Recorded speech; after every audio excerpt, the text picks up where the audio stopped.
Hey guys, welcome back to Crosstalk. Today we got another one. We got Kevin Samuels. We're educated. Well, yeah, we're educated. We're making money, so why do we need men? And I got a lot to say on this one. So, y'all do that YouTube stuff, like, share, and subscribe. And we hit the Crosstalk down in the comment section below when we're done. All right, let's get into this. Good. So, What's your disagreement?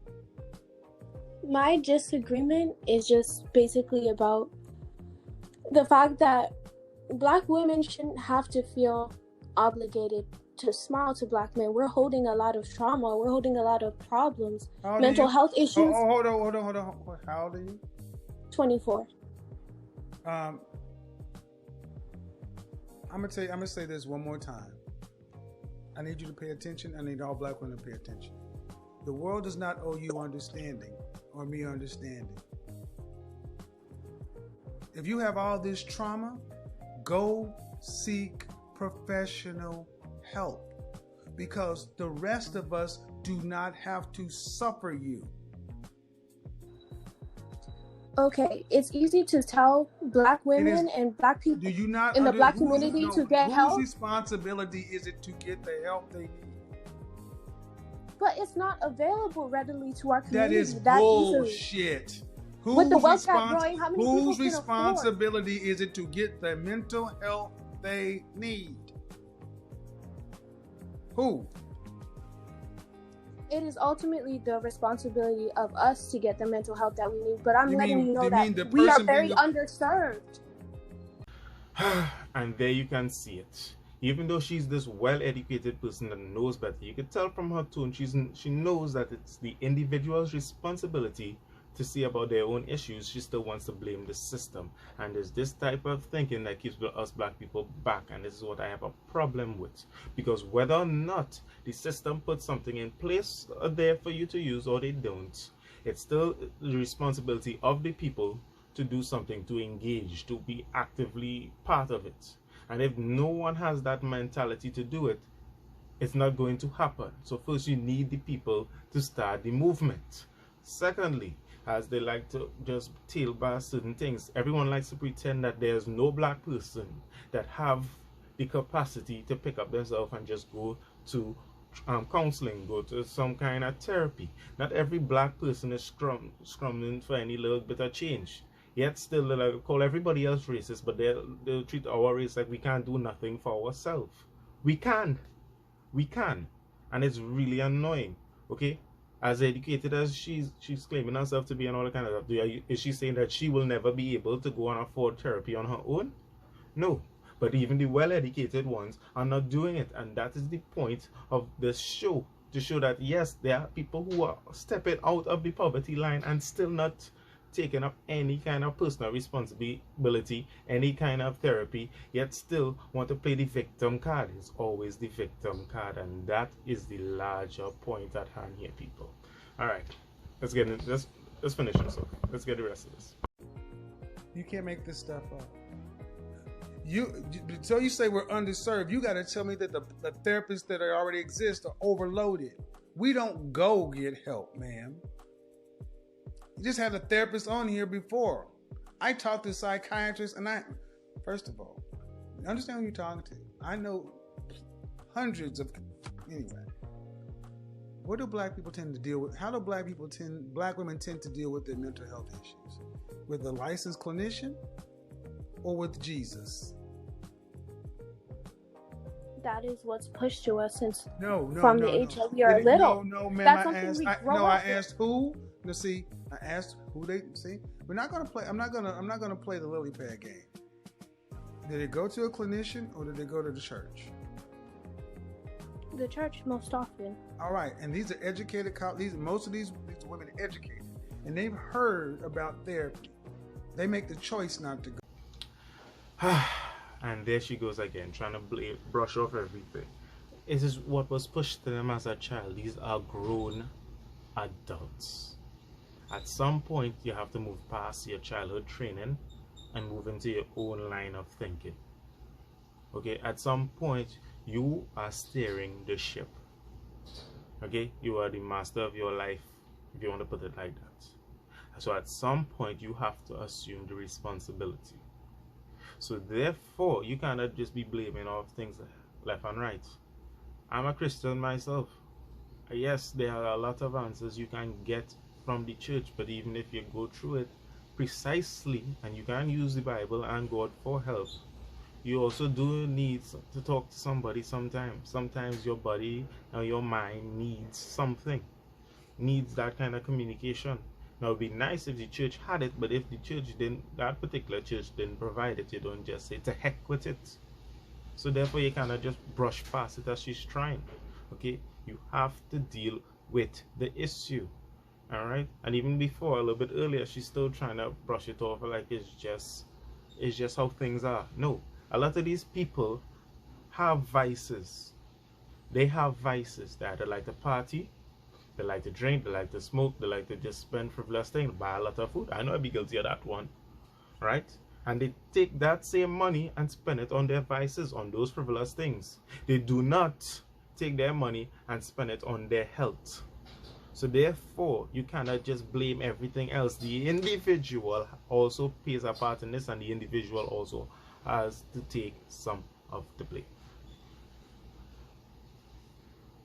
No different than, I'm going to switch it up, no different than women understanding here that being 200 pounds and 5 foot tall is unhealthy. But yet 80% of our women are overweight, and 80% of that is obese. They know the truth. They choose to do something else. The narrative pushed to us most often is that a guy wants a woman with a big ass. He wants, you know, a thick lady. Accountability. Accountability is kryptonite to modern women. Ma'am, you say the traumas? All right, let's address the thick woman mindset, okay? And even some men have this mixed up, I'm thinking at a certain point. There is slim, there's slim thick, and there's thick, and after thick, there's just fat and beyond, all right? Now, a lot of men like women between slim, slim thick, thick, okay? But however, there's a certain understanding that comes with it. The understanding is that normally a woman will be nice, slim to slim thickish in her early days, and then when she goes through life and she gets a little bit older and she has children, she bumps all the way up to slim thick, okay? And that's the range where you're just a little more filled out, but you're still shapely and nice and still have the appearance of fit, okay? When you lose the entire appearance of being fit, then you fall into the fat category, okay?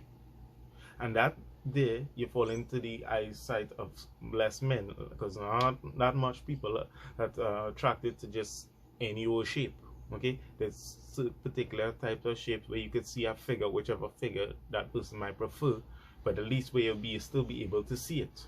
When you get put on a certain weight and everything just bottles up together and you can't really see anything, then it's just for the few. There's only a few set of people like those type of things, and if you want to go for those few, go for those few, but just understand, it's the few. So, yes, people like the slim thick and all them kind of stuff. Here's the next thing onto that. That if no one, and I say this, if no one had like the girl with no hips, no ass, no breasts, and you tend to be that girl with no hip, no ass, and no breasts, guess what? Your lineage would not have been here today, because nobody would have gone with your mother, your grandmother, your great-grandmother, and all the other foremothers before you. Okay? There is an attraction fit. I've not met one woman who's that slim, all that slim without shape and all kind of thing that they like to throw out, that was not virgin, didn't have a boyfriend at some point in her life. That means she was able to get a man. She was just unable to keep one. That there wasn't on her shape, that there was on her itself. That was her personal responsibility and something she might have to work on. Okay, you can't just blame everything on the men. I hope that could help somebody. Jeez. You say the traumas? If I accept them, then you got to do something about them. Because what about the traumas that the black man has to deal with? But we still have to get out here and be functioning people in society, contributing. You don't get to walk around and say, have a special victim status. I'm not saying we should have a special victim status, but our circumstance is different. We are women. You're 24 years old. Is your circumstance harder or easier than your grandmother and your great-grandmother? exponentially easier. We have Right. access to Great. information we didn't have. Exponentially easier, but you're handling it worse. Your grandmother, your great-grandmother actually could work with a black man with more trauma.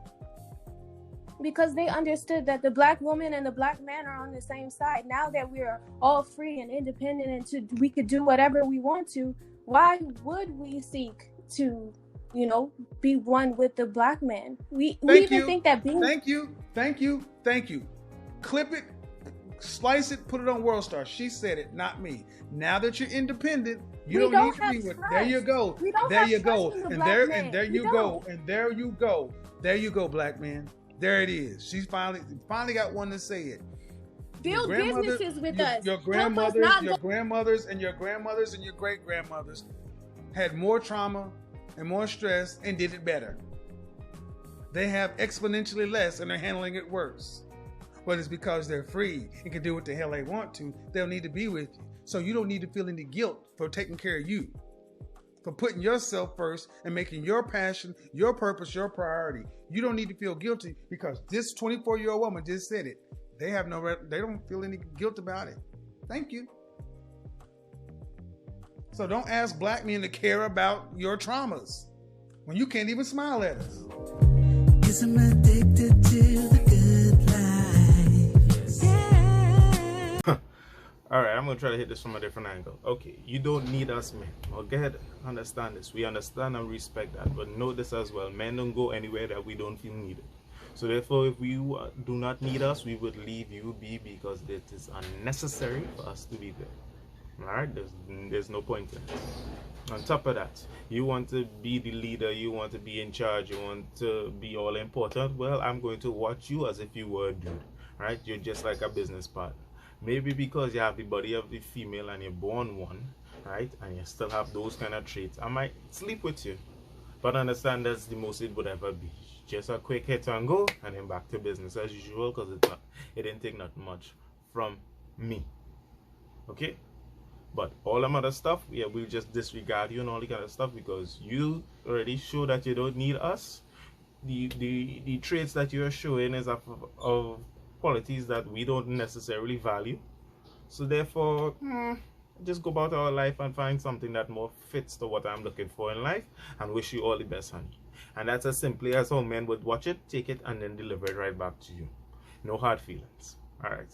So let's hit the crosstalk down in the comment section. Y'all tell me what y'all think. I'm out for now.